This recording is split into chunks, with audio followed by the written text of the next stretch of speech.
you're getting in trouble, because what happens is that these weak leads will begin to gum up your sales system, and they'll slow down your sales system for 6 to 9 months to come, because it will take a weaker lead by nature needs more time and effort to address. So even if you convert it, you might lose out on the possibility of getting 3 or 4 good sales.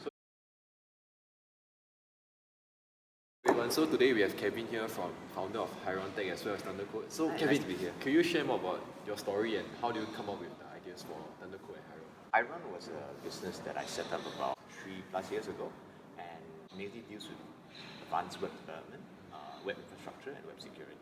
Our clients include the Ministry of Education, gongcha.com.sg. ThunderQuote is actually the new qualification that we have created, and what it does is they actually provides a one-stop business service sourcing tool for business owners. What methods have you tried to find customers, and what has been the best 2 methods for you? So for ThunderQuote, actually focus a lot on social media and content marketing.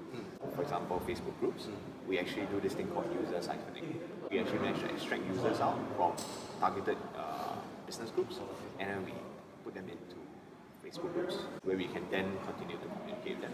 For Hyron, the best method you can do it will be personal and direct sales depending on your price point. So for example, if your price point is below 5,000, right, you will do a bit more mass marketing.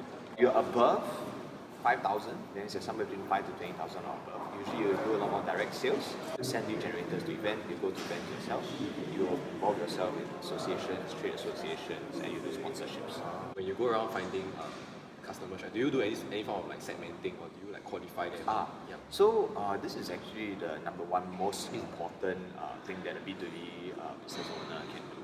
You need to do lead qualification. Lead qualification. Yeah, which is just a fancy term for saying interviewing the client to figure out whether or not you want to invest in a relationship. How do you actually interview these clients, right? You actually split it on 4 factors. These 4 factors are BANT, B-A-N-T. So budget, authority, need, and time frame. Yeah, so each of these you can score them on a score of 5. From there you can figure out which are the high quality leads you want to follow up with. One of the biggest errors made by business owners, which I said was lack of lead qualification, right?